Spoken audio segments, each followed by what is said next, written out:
Listo.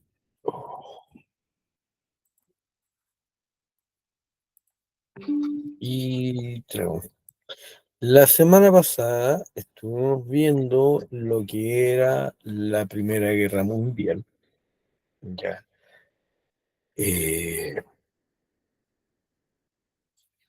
es importante destacar que después de esta clase nos van quedando 7 clases más. Ya. Y terminaríamos con lo que es el programa. Ahora, ¿qué es lo que vamos a ver hoy día? Siguiendo con la temática, ya, de analizar el impacto de la Primera Guerra Mundial en la sociedad civil. Vamos a ver que dentro de esto hay que estudiar lo que es la Revolución Rusa. Y eso es lo que vamos a ver hoy.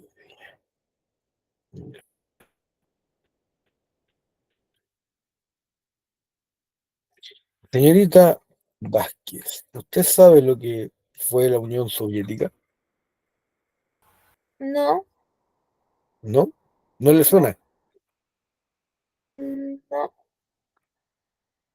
Eh, la URSS, o la Unión de Estados Soviéticos, era el primer país que logra convertirse en un país comunista. ¿Ya?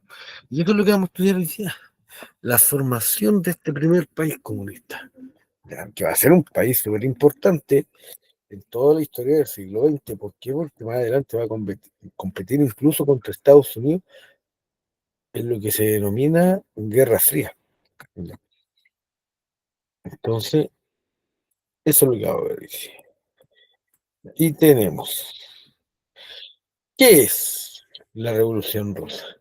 Movimiento político, proceso revolucionario surgido en Rusia en 1917, compuesto por dos fases, la Revolución de Febrero y la Revolución de Octubre. ¿Ya? En este proceso revolucionario se va a derrocar a la monarquía imperial, ¿ya?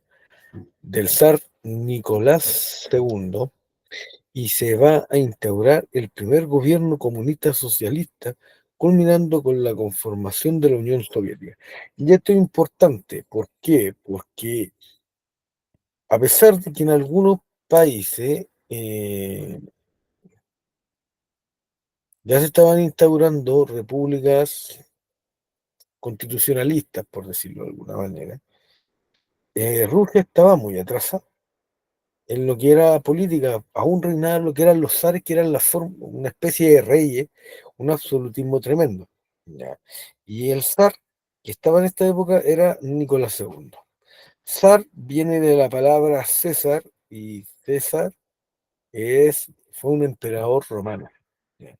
Y después a los emperadores romanos se le decía el César, como que era el máximo nombre que podía tener un gobernante. ¿Ya? Ahora, la diferencia entre los zares y un presidente radica en que el presidente se escoge democráticamente y el zar no, es por dinastía, o sea, obligatoriamente el hijo del zar Nicolás II iba a ser rey de Rusia.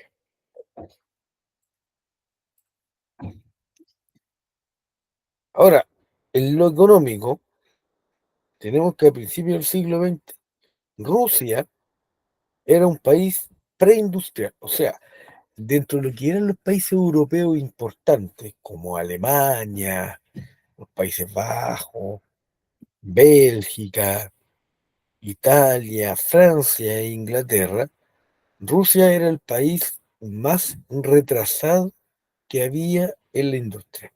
Por eso se llama preindustrial.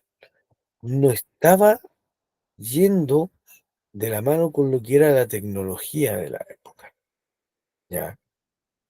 Ya estamos hablando que para 1917 la electricidad se había masificado en todo el mundo, ya existían la industria en masa por Henry Ford, y entonces de esa manera Rusia había quedado muy retrasada.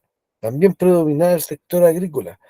En lo que es el desarrollo económico a nivel mundial, los países más retrasados económicamente son aquellos que tienen mayor sector agrícola. ¿Por qué? Porque en el sector agrícola no se necesita mucha maquinaria. También es importante destacar que la gente que trabaja en los sectores agrícolas no tiene alto índice de escolaridad o de estudios. Y también es importante destacar que en los sectores rurales muy poca gente es dueña de las tierras, ¿ya? Y eso hace que la gente sea más pobre. Y al ser más pobre, es menos industrializado o menos tiene menos tecnología el país. La propiedad estaba dividida en latifundio, que eran estas tierras agrícolas, en manos de la aristocracia, que eran estas personas de plata, la corona, la iglesia y unos pocos agricultores acomodados.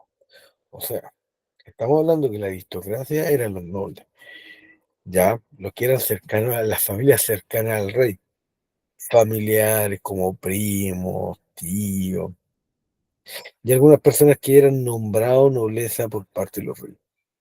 Entonces las tierras estaban divididas en pocas personas. Y esto hace que económicamente la gente fuese muy pobre. Entonces tenemos que el sector agrario era incapaz de proveer suficientes recursos a la población, aparte de que era poco industrializado. El sector agrícola era incapaz, ya, incapaz de satisfacer las necesidades alimenticias de las personas. Entonces tenemos que la industrialización, iniciada tardíamente, quedó en manos del capital extranjero. O sea, por alemanes incluso, ya que están más cercanos a Rusia, eh,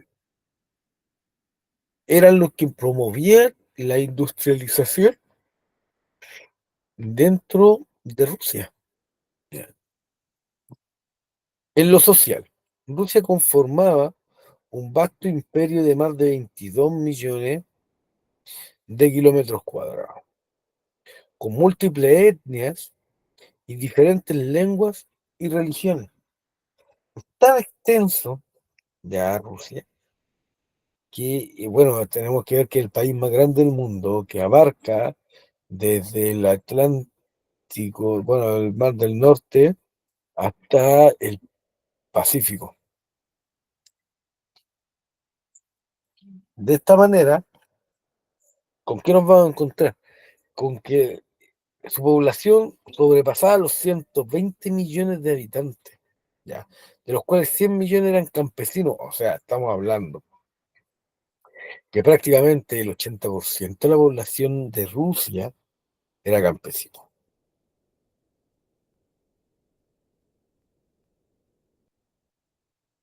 ¿ya? Y vamos a encontrar que estos 100 millones de habitantes, muchos tenían lenguas Profe, diferentes. Dígame, ¿tiene mucho sueño? no, disculpa, es que Ah, ando un poco resfriado y me estaba aguantando la gana de yo pensé estornudar. que se estaba quedando dormido. Oh, no te preocupes. Ya, Ya, ahora sí.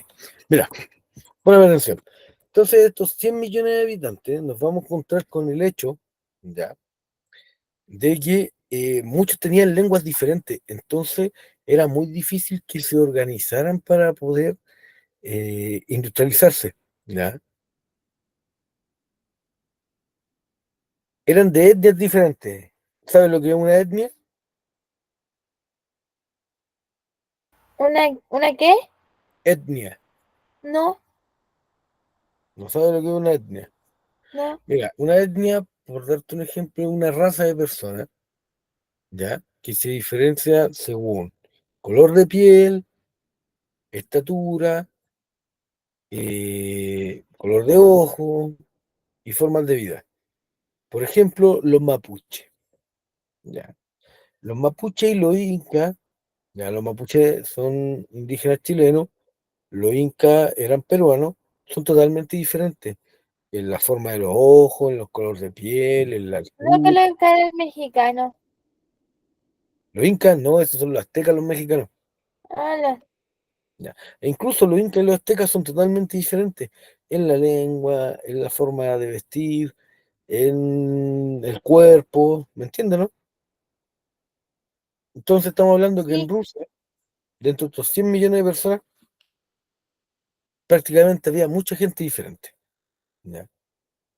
Entonces era muy difícil unificarlo. Ahora, tenemos que en Rusia la población se dividía en lo que eran clases sociales. Tenemos la aristocracia, ostentó privilegios señoriales, feudalismo. ¿Qué significa esto? Que prácticamente ellos eran dueños de una tierra y prácticamente les pertenecía incluso la vida de las personas. ¿Ya? Hasta 1861 era propietaria de enormes haciendas. La hacienda es un territorio manejado por una casa principal, que sería como el dueño de la tierra. Percibía abundante renta y llevaba un estilo de vida muy elevado, en constante con la miseria del campesino. O sea, lo más importante era la aristocracia. Bueno, estaba el zar primero, los que gobernaban, la iglesia, ya, incluso el ejército y la burguesía, que eran todos estos aristócratas que tenían negocios como la tierra, ¿ya? Y la agricultura.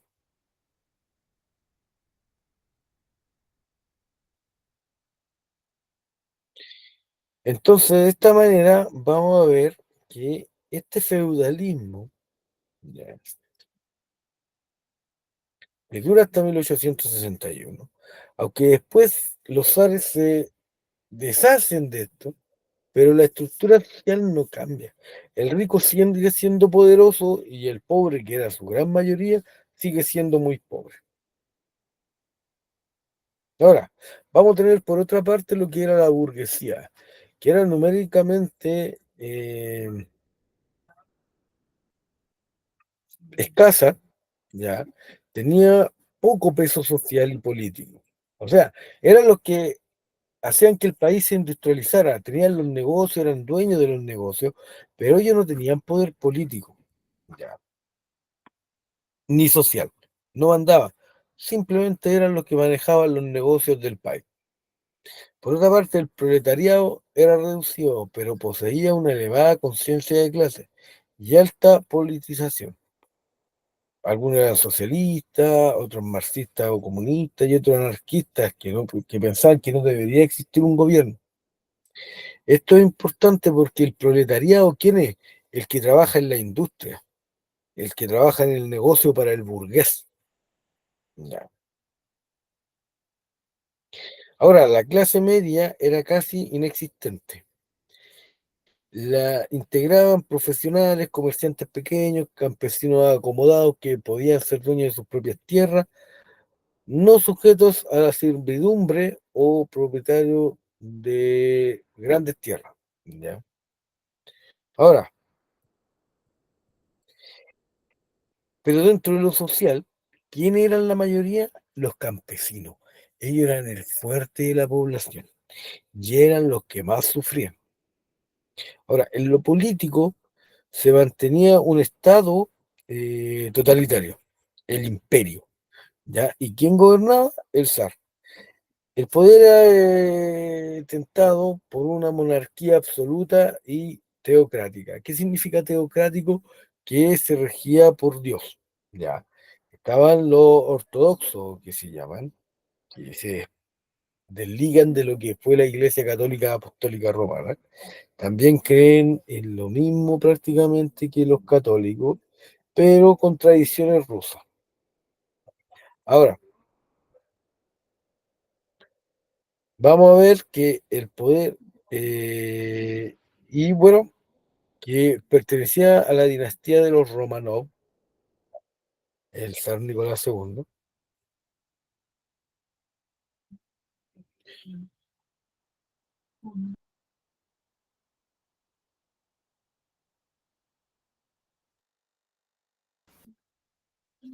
Ahora, tenemos que el zar Nicolás II sustentado en cuatro pilares principales, ¿ya? Que uno era la nobleza, que eran sus cercanos, muchos eran familiares, el clero, que son los religiosos, ¿ya? ¿Por qué? Porque en esta época la religión era muy importante en el mundo, sobre todo en lugares como Rusia. El ejército y la burguesía, ya que el ejército era quien protegía a la familia real, y la burguesía era aquellos que pagaban los impuestos, y la policía política, que obviamente mantenían en orden. Y acá tenemos ya una foto de la familia Romanov, ya, donde tenemos a la esposa, a las hijas y al heredero al trono, aunque era el menor, las mujeres no heredaban. Y acá tenemos un mapa de lo que era la Federación Rusa, ya, o Rusia. Si nos damos cuenta, la extensión era tremenda. Aquí vivían 120 millones de personas. El sector más poblado de Rusia es el límite con China, ya, Mongolia, y principalmente lo más cercano a Europa. Pero si nos damos cuenta, la extensión que tiene, que va desde el Océano Pacífico hasta aquí, hasta el Mar del Norte, es tremendo. Es el país más grande del planeta. Y tiene en esta época ya tiene 120 millones de habitantes. ¿Ya? Ahora, aunque existía un parlamento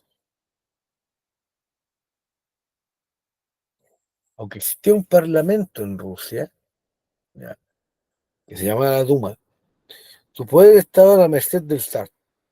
O sea, existía lo que se conoce como el Senado, pero estaban ahí para decir, ya, ok, miren, yo los dejo escoger algo.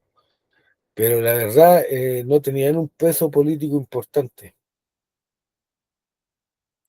¿Por qué? Porque incluso el zar de Rusia, Nicolás II, podía pescar el Senado y lo disolverlo a su conveniencia. Entonces, si nos damos cuenta, era un poder político el del zar tremendo. Era un gobierno autocrático, poder en manos de una sola persona, el zar. Concentraba en sus manos el poder supremo del Estado sin límite y era el máximo representante de la Iglesia Ortodoxa. O sea, estaba por sobre el gobierno y estaba por sobre la Iglesia. Los liberales, las libertades políticas eran inexistentes. Los disidentes y opositores eran perseguidos por la policía y deportado a Siberia. Y Siberia es prácticamente uno de los lados más fríos del planeta y se compone por todo esto. Prácticamente no existe población, siempre hay nieve, ya, todo el año. eh, e incluso, ya, nos encontramos con que ¿para qué se ocupa ese lugar? Para crear cárceles, no, hasta el día de hoy. Ahora, las ejecuciones eran frecuentes. ¿Qué significa esto? Que todo aquel que se consideraba enemigo del zar Nicolás II era perseguido y muerto. Ahora, ¿cuáles van a ser las consecuencias del atraso de Rusia, de este atraso industrial que tuvo? Bueno, progresivo declive del país frente al resto de las potencias europeas durante el siglo XIX y el primer tercio del siglo XX. O sea, estamos hablando que prácticamente Rusia era de las grandes potencias que habían, como ya la había nombrado, Bélgica, Alemania, Francia, Italia, Inglaterra, España, era el país más, más retrasado, o más pobre incluso, considerando que era el país más grande del mundo. Hecho comprobado con las derrotas sufridas por Rusia en la guerra de Crimea, la ruso-japonesa, y Primera Guerra Mundial. Prácticamente en la guerra que se involucraba a Rusia, Rusia perdía. ¿Por qué? Porque estaba totalmente retrasada, no solo en lo económico y en lo social, sino también en lo militar. Ya. Tenían mucha cantidad de soldados, pero el armamento que tenían era insuficiente.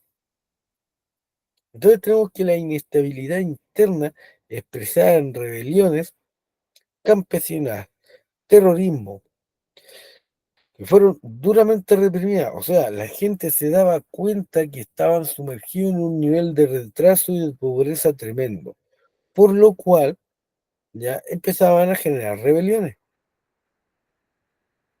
huelgas, ya, protestas. Y como estamos hablando de un gobierno autoritario, donde una sola persona abarcaba todo, era la justicia, era el gobierno y era la religión, ya, obviamente iba a reprimirlo y de la forma más violenta. ¿Cuál es la idea de reprimir de la forma más violenta? Para que se diera un ejemplo para que la gente no volviera a hacer lo mismo. ¿Ya? Entonces, vamos a tener el surgimiento de varias organizaciones de distintas cortes ideológicas contra el gobierno del zar. Entonces vamos a ver que empiezan a surgir grupos políticos, ¿ya? Que van a estar en contra del reinado. ¿Por qué? Porque se gobernaba de una manera arbitraria. O sea, ¿cuál es la forma de gobernar de los zares en Rusia? Simple.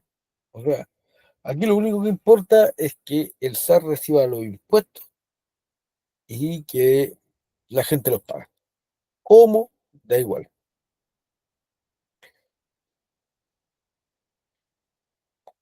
Si a la gente le alcanza para comer, no importa, mientras el zar recibiera los impuestos. Ahora, contexto geográfico étnico del Imperio Ruso y la formación de la Unión Soviética posteriormente. 212 lenguas, culturas y etnias distintas en el imperio. ¿Ya? La religión ortodoxa es la oficial, pero había distintas culturas, pero era la oficial del reino.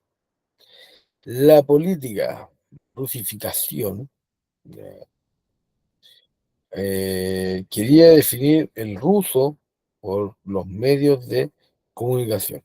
O sea, se hablaban distintas lenguas, pero siempre se luchó por imponer una sola. ¿Y cuál es esta única lengua que se vuelve después la oficial? La rusa.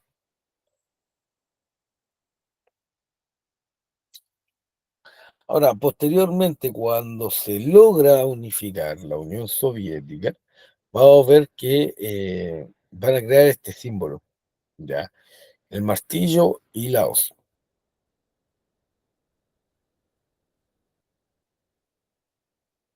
Estudiantes, Cristina o Monse, ¿qué significa el martillo y la hoz? ¿Quiénes ocupan un martillo? ¿Quiénes ocupan la hoz? No sé. Dígame, Cristina, ¿pero qué cree usted? ¿Sabe lo que es una hoz? ¿O para qué sirve? No sé. ¿Mm? No sé. ¿Puedes explicar? Ya, mira. La gente pobre en Rusia era lo obrero y el campesino. Y este símbolo comunista representa esto. Representa, por medio de este martillo, lo que es el obrero de la industria, porque es el que golpea, el que martilla, el que crea cosas ya con sus manos. Y la hoz, ya, que es un instrumento, es una herramienta de agricultura, que es lo que se corta el trigo, ya, o la hierba. Tiene este mango y tiene hoja ya de acero afilada y con ello se va cortando la hierba. Entonces simbolizaba la unión del obrero y el campesino, ya, que por medio del nuevo gobierno va a salir a flote, ya, y va a tener una vida más digna. Por eso este es el símbolo comunista, ¿ya? Donde el proletariado y el campesino se unen en esta lucha contra el opresor.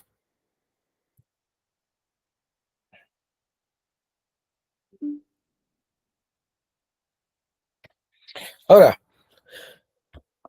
vamos a tener que los principales protagonistas de esta guerra, porque al final la revolución rusa es una guerra, la palabra revolución viene de cambio, ¿ya?, político, o un cambio en las estructuras sociales, pero tiene que ser de forma rápida y violenta. Así son las revoluciones. Todas las revoluciones son iguales, rápidas y violentas, ¿ya?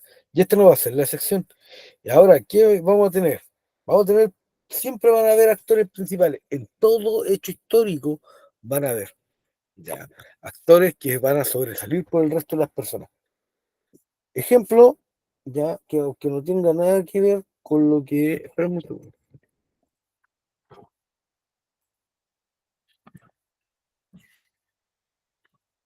Para que me entiendan lo que son los actores principales. Un ejemplo de esto es la independencia de Chile. ¿Cuáles fueron los actores principales? Los hermanos Carrera, Bernardo Higgins, ¿ya? Eh,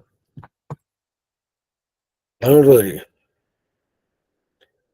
Ellos fueron los actores principales para lograr lo que fue la independencia de Chile. En Rusia, ya en esta revolución rusa, vamos a tener primero Nicolás II, que va a vivir del 68, de 1868 a 1918.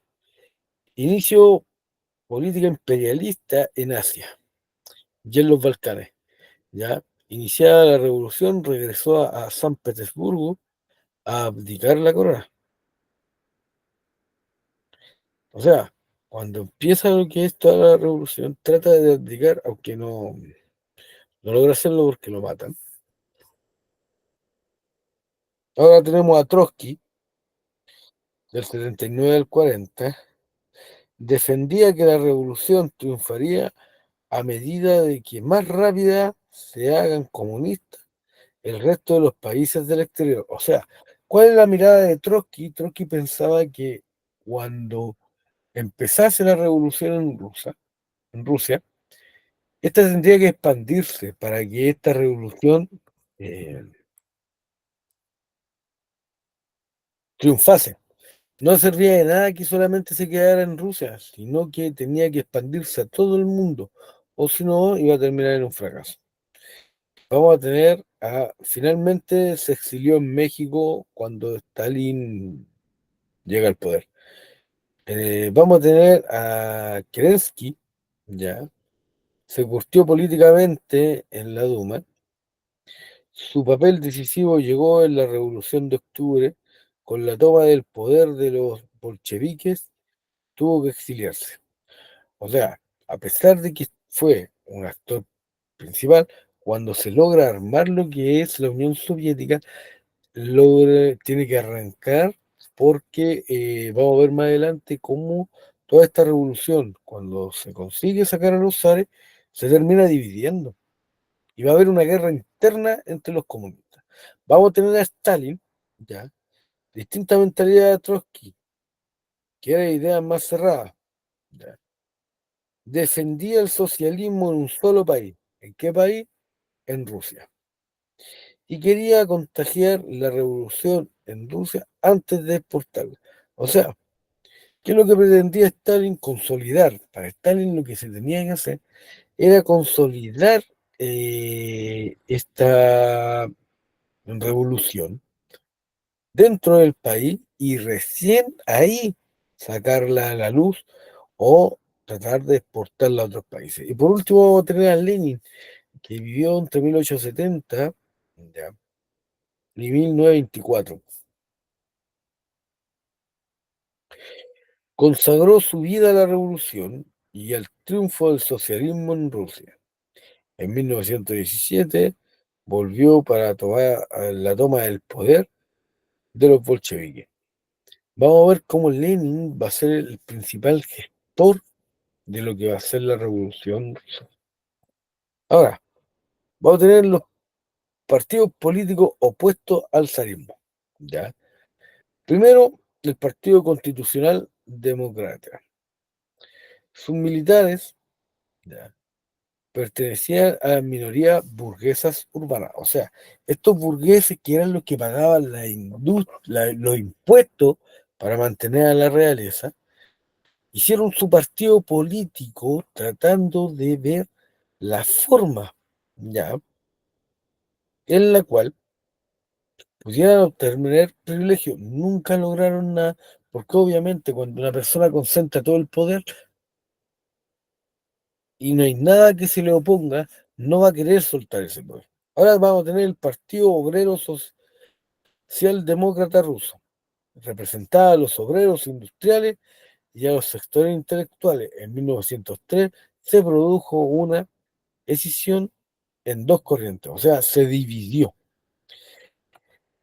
Vamos a tener a los mencheviques, ya socialistas moderados, liderados por Kerensky, querían instaurar un régimen constitucional, o sea, crear una constitución, ya, llamar a elecciones libres y hacer las cosas de forma paulatina, sin mucha violencia. No creían que la violencia podía conseguir las cosas, porque cuando hay violencia siempre se sufre pérdida innecesaria. O sufren los inocentes o sufren los más débiles.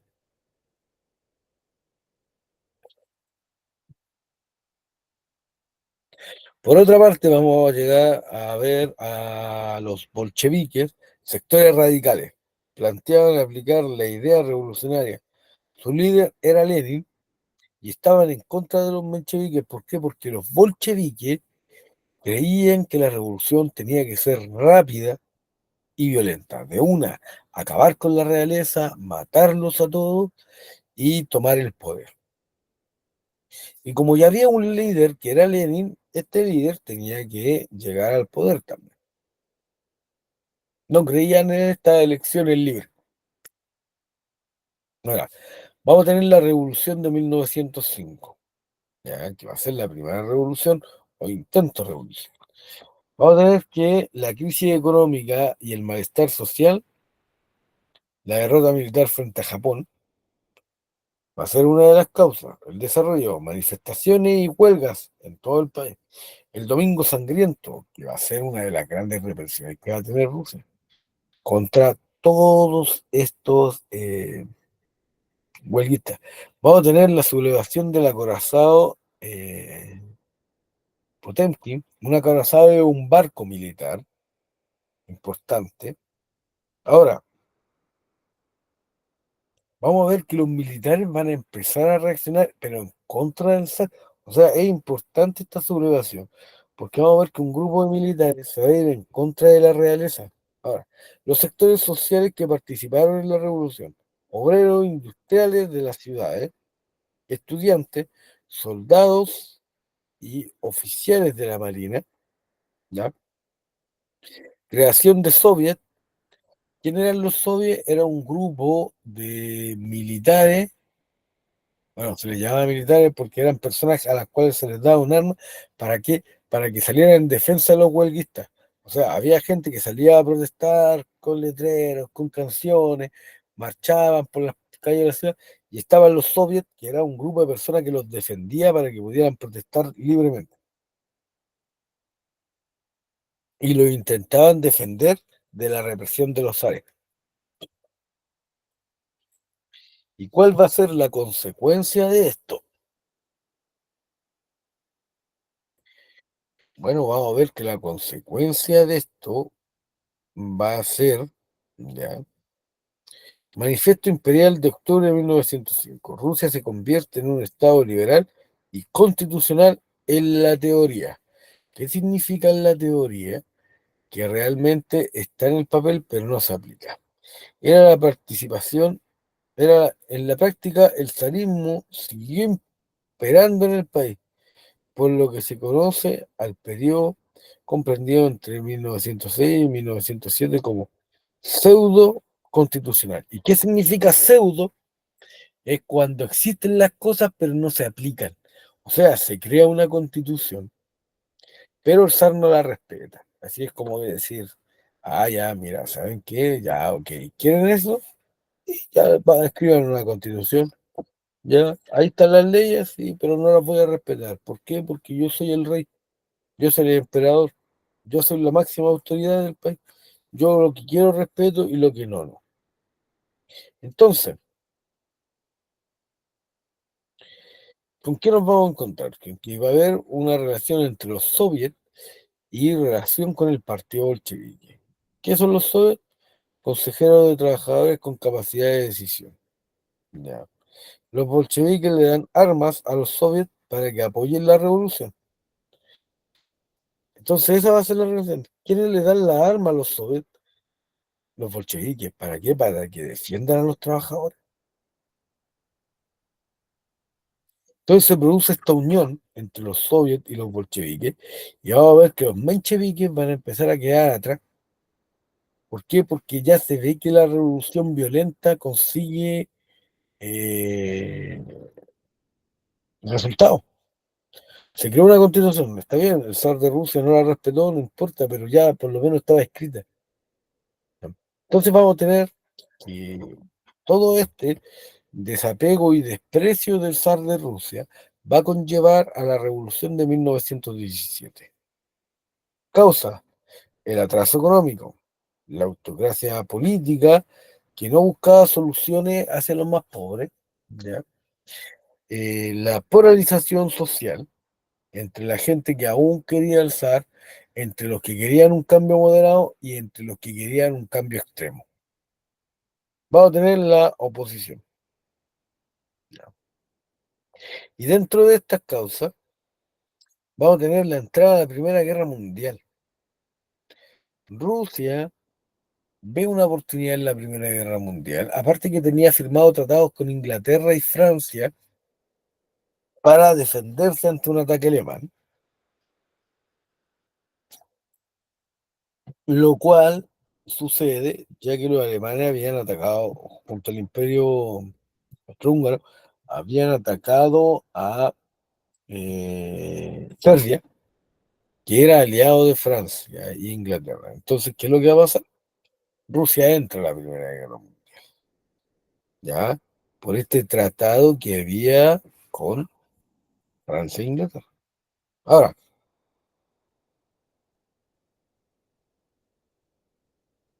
vamos a ver que la Revolución Rusa de 1917 comienza con la revuelta de obreros y soldados. Provoca la abdicación del zar, o sea, su renuncia. Se forma un gobierno provisional, o sea, un gobierno de paso o interino. Ya. Vamos a ver que después, en octubre, gobierna Lenin, ya. Llega al poder Lenin y va a haber un momento de paz y repartición de tierras. Ahora, ¿qué es lo que va a pasar? Van a dar muerte al zar de Rusia. Ya, eso es súper importante. ¿Por qué? Porque más allá de que había abdicado, él seguía teniendo mucho poder y sabían que tarde o temprano iba a tratar de deshacerse de esta oposición y de este nuevo gobierno.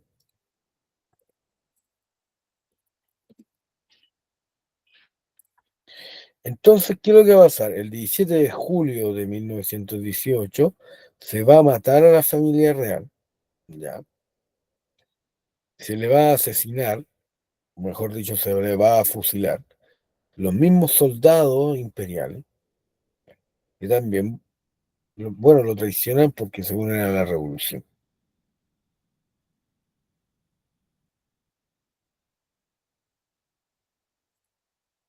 Entonces, ¿qué es lo que vamos a tener?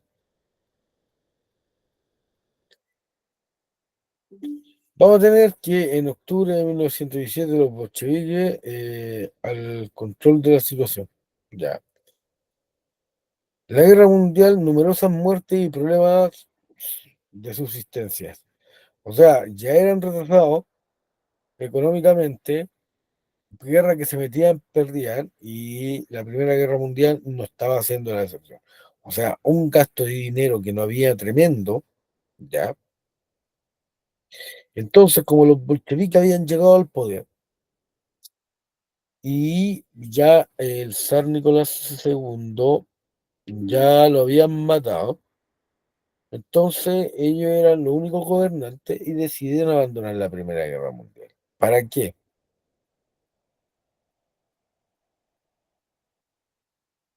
Por la simple razón de que ya habían perdido muchos territorios y Trotsky, bueno, que era el segundo en mando después de Lenin, ya, lo negocio estaba porque ya habían perdido muchos territorios, entonces no podían seguir perdiendo territorio.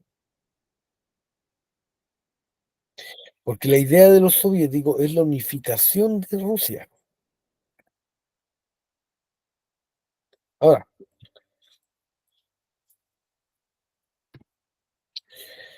vamos a tener el programa aplicado por Lenin hasta la guerra civil, ya que obviamente va a haber una guerra civil cuando Lenin muera, porque alguien se tiene que hacer cargo. Y si hay algo en lo que no creen mucho los comunistas es en la elección. Entonces, abandonó la guerra mundial. Se crea una constitución de 1918, creando ya, un Estado federal de repúblicas. O sea, Rusia es tan grande que la tienen que dividir y la dividen en pequeños estados que van a depender de un gobierno central. Va a crear una reforma agraria donde va a haber un reparto de tierras y todo va a pertenecer al Estado. O sea, las tierras se le entregan a campesinos para que la trabajen, pero esa tierra no va a pertenecer a los campesinos, va a pertenecer al gobierno. De la misma manera, van a haber reformas industriales en las cuales se va a empezar a educar a los trabajadores. No por el dinero que tengan, sino por lo que se conoce como lo que es la meritocracia. ¿Y qué es la meritocracia? Es cuando una persona consigue logros o beneficios por sus méritos, no por lo que es. Lo cual es súper importante porque es algo novedoso en esta época, ¿ya? En la cual no se ve en otros países. Estamos hablando que líderes de la Unión Soviética más adelante, después de la Segunda Guerra Mundial, como Khrushchev, eran personas que eran de familias campesinas, ¿ya? Yuri Gagarin, que fue el primer hombre en llegar al espacio de la Unión Soviética, el tipo era padre de campesino, entonces eso se le llama meritocracia. Y van a ver estas reformas industriales donde se va a buscar una mayor producción y también se va a llevar a que las personas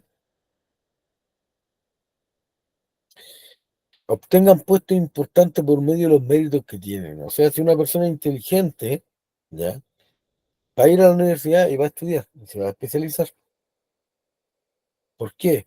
Porque de esa manera el país surge desde la mirada de la Unión Soviética.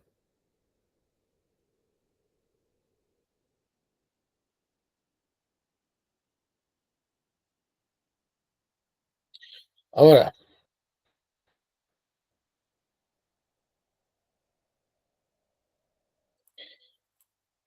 ¿qué es lo que vamos a tener? El programa aplicado por Lenin, ya,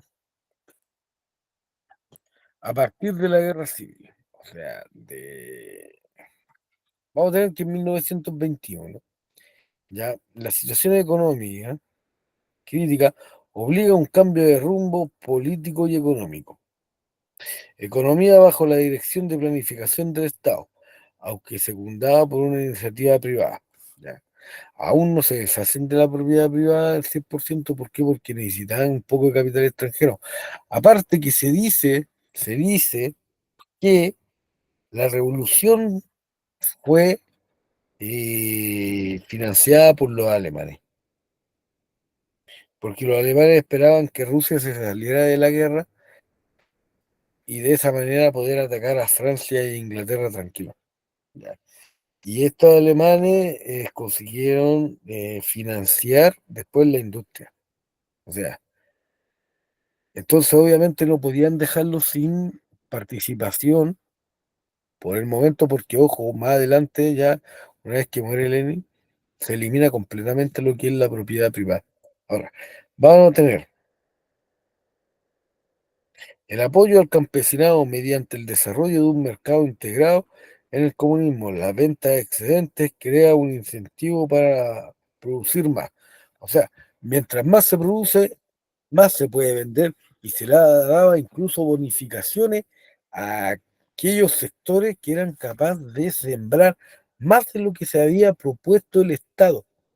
O sea, si el Estado te pedía, no sé, 100 toneladas y tú fabricabas y tú sembrabas y cosechabas 120 toneladas, ya había una bonificación extra por el trabajo extra que había logrado. Ahora, el Estado siguió reservándose el control de la banca, o sea, de los bancos, y algunos sectores clave como transporte, industria pesada y comercio exterior. Aunque había un poco de sector privado, pero los puntos importantes como los bancos, el transporte y el comercio exterior, o sea, los negocios del país con otros países, ya, o qué se podía exportar o comprar, eso estaba manejado 100% por el Estado. Entonces se crea la NEP, que es esta nueva política económica, que va a ser el sistema transitorio mixto, consiste en un capitalismo limitado y controlado por el Estado. O sea, aunque el comunismo está en contra del capitalismo, ya, se deja existir, pero de forma controlada. No va a ser como en Estados Unidos, donde todo es capitalista y el Estado prácticamente no interviene en nada. No, aquí ya, ok, puede haber capitalismo, pero controlado. El Estado decide qué se vende, cómo se vende y, cómo, y a cuánto se vende, ¿ya? Aunque tú seas el dueño. ¿Y cuál era el objetivo de esto? Reconstruir la producción e incrementarla, ¿ya? En todo ámbito. Resultado, mejora en la producción, en las condiciones de vida de la población y en la economía en general. Desequilibrio agricultura e industria, aumento de precios industriales, división interna en el PQS debido al rápido crecimiento de algunos sectores. O sea, va a haber un desequilibrio porque vamos a ver que la industria va a empezar a incrementarse eh, ya, de forma acelerada. Y cuando algo crece muy acelerado, los precios se encarecen. Y eso hace que cuesten más las cosas. Ahora, aunque la agricultura ya, pudo aumentar la producción, no creció más que la industria. Entonces va a haber un rápido crecimiento de algunos sectores. La industria pesada, ya que tiene que ver con las maquinarias. Y eso va a generar algunos problemas, pero la economía va a mejorar. Y la sociedad va a ir mejorando. Entonces, esto va a ser un problema para el resto de Europa, porque sea como sea, esta nueva Unión Soviética que se va a crear en 1924, eh, se va a ver como un enemigo para el resto. ¿Por qué? Porque el resto de los países estaban en república, o sea, escogían presidente. Pero la Unión Soviética va a tener una dictadura, o sea, va a tener un gobierno totalitario igual. ¿Ya? Aunque más social que el de los zares, pero igual va a ser totalitario porque va a gobernar una sola persona sin elecciones libres. Tenemos que ver que gobernaba Lenin, ¿ya? Gobernaba Lenin, que es este personaje que está acá, y después va a asumir Stalin, y Stalin va a llegar al poder por medio de la fuerza, no por votaciones libres. Entonces, la gente siempre va a apoyar al que da de comer. Y en este minuto, el que estaba dando de comer era la Unión Soviética. Ahora vamos a tener la organización de la nueva Unión Soviética. En 1922, la Unión de Repúblicas Soviéticas, ¿ya?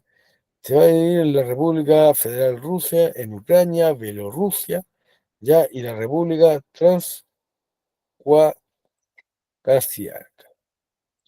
Y vamos a tener acá, en este mapa, cómo incluso se va a seguir expandiendo. Porque vamos a ver que en 1945, después del final de la guerra, se van a empezar a unir más países. Ya. Parte de Polonia, por ejemplo, ya, parte de Finlandia.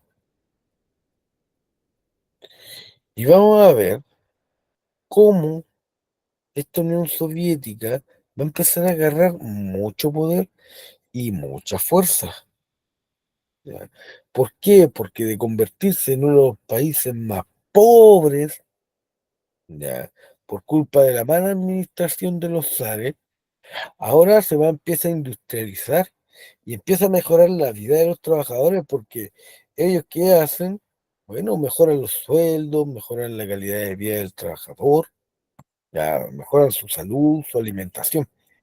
Entonces, esta política de autonomía, aunque había planificación centralizada, la planificación centralizada significa que solamente un ente organiza lo que se produce, que es el gobierno, por medio de este monopolio político, ¿ya? Va a generar una serie de cambios importantes y que va a traer muchas consecuencias para la historia de la humanidad. Ahora, ¿cuál va a ser el impacto internacional de la revolución? Lo que se va a denominar como el pánico rojo. ¿Y qué va a ser este pánico rojo? Bueno, va a ser una oleada de huelgas en España, Francia, Gran Bretaña e Italia, ya, en las cuales va a traer muchas revoluciones y guerras internas. De hecho, ya, Benito Mussolini, que asume en la década del 20 en Italia, es un perro enemigo de lo que es el comunismo. Así como en la década del 30 ya va a haber la guerra civil española, donde los fascistas van a pelear contra los comunistas, donde Franco va a ganar y va a matar una gran cantidad de población, ya, persiguiendo comunistas. Entonces, esto se produce ¿por qué? Porque el impacto internacional, o sea, los más pobres, en todos lados siempre los más pobres, ¿quiénes van a ser? Los campesinos. Y muchas revoluciones van a empezar ahí. Aparte que después de la Segunda Guerra Mundial, donde Rusia se convierte en uno de los grandes ganadores junto con Estados Unidos, va a empezar esta lucha de que va a ser el capitalismo contra el comunismo, donde van a haber revoluciones comunistas en gran parte de Asia, en Vietnam, en China, en Corea, ¿ya? ¿Producto de qué? De la influencia del Partido Comunista sobre las clases oprimidas y pobres. De esta manera, ¿por qué se van a producir todas estas huelgas? Debido a movimientos contrarrevolucionarios, fascistas y nacionalismo. O sea, los trabajadores se van a tratar de levantar contra sus opresores, y estos opresores van a ser de partidarios de lo que es el capitalismo. ¿Ya? Y ese va a ser el gran impacto de la revolución rusa, que va a transformar en esta nueva Unión Soviética en un enemigo latente de lo que es la cultura occidental, que en esta época impera lo que es el neoliberalismo, ya que tiene que ver con el capitalismo y la propiedad privada. Entonces va a haber el control total del Estado contra la propiedad privada. Eh, estimadas,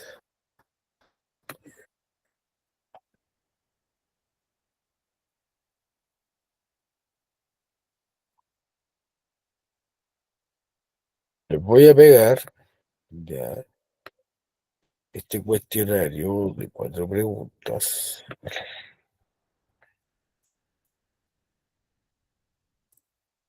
Háganla. Ya, para que después la conversemos, les paso la lista y terminamos.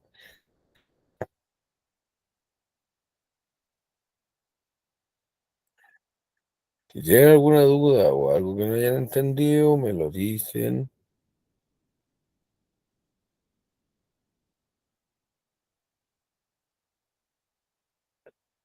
Ya, y,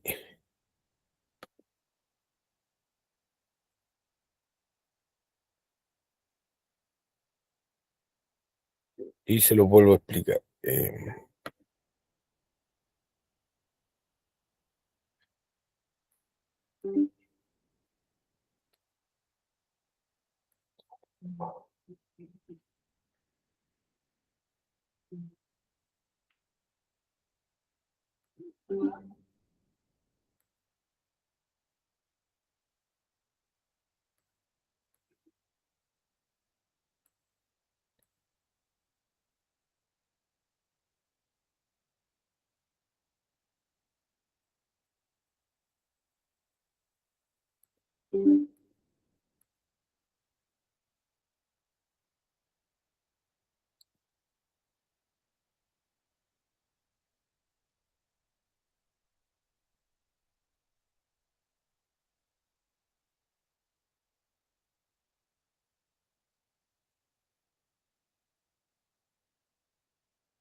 Me avisan cuando terminen, porfa.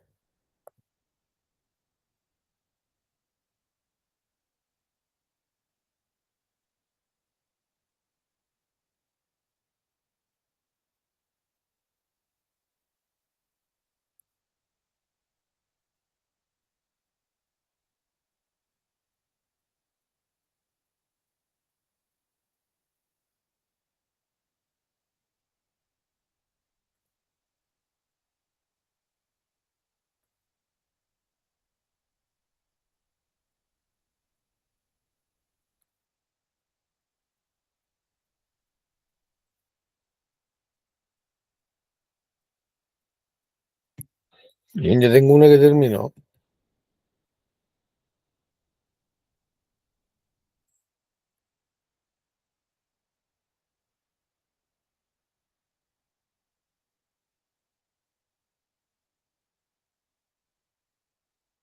Ya, bien. No estuvo mal.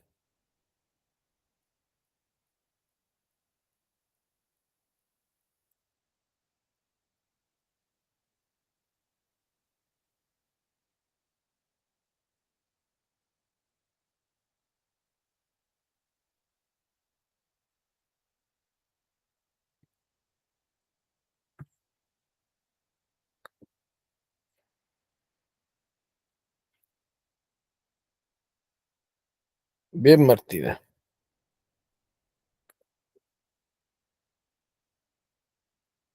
Cristina, ¿puedo entrar al link? Sí, te entiendo. Ya, bacán. Ya. Y me avisa cuando lo termine.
Ya.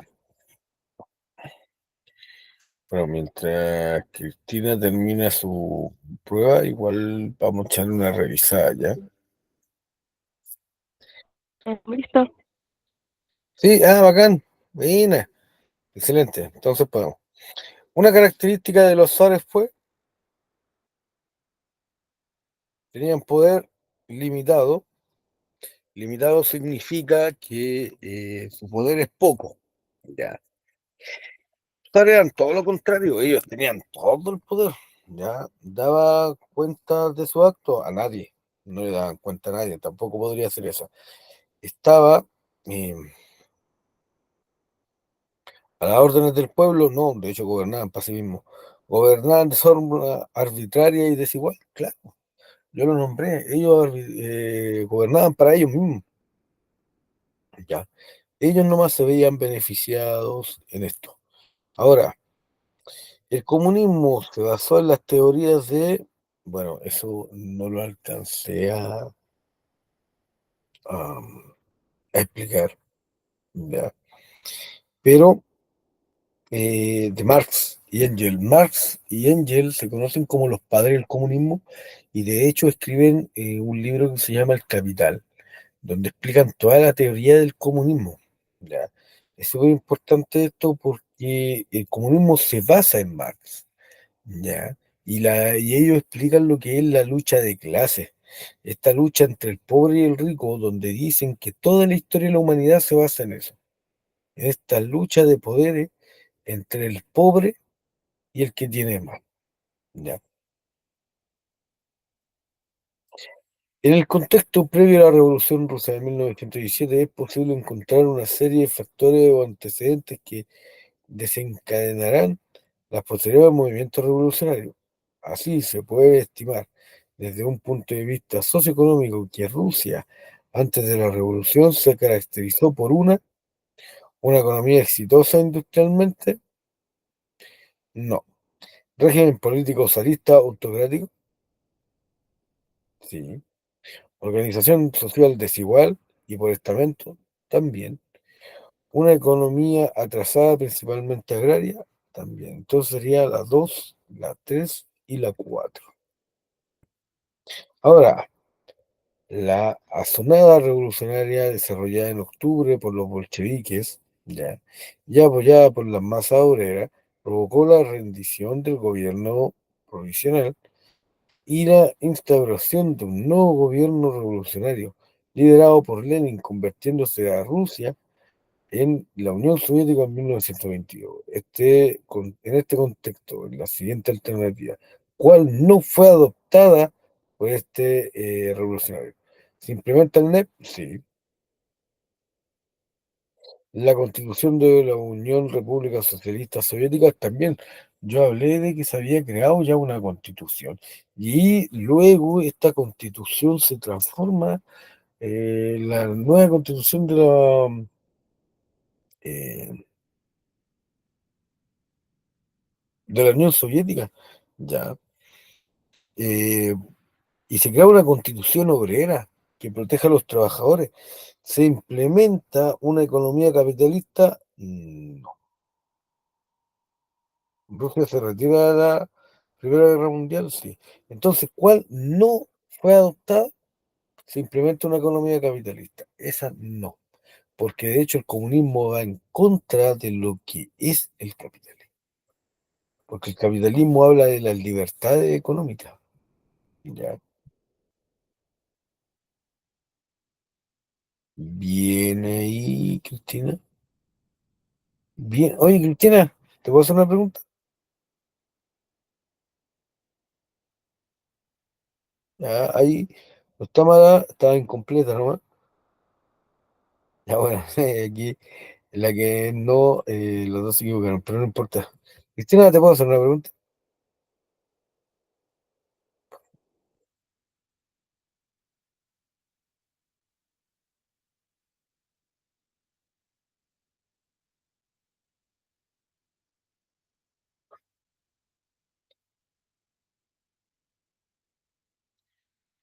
Bueno,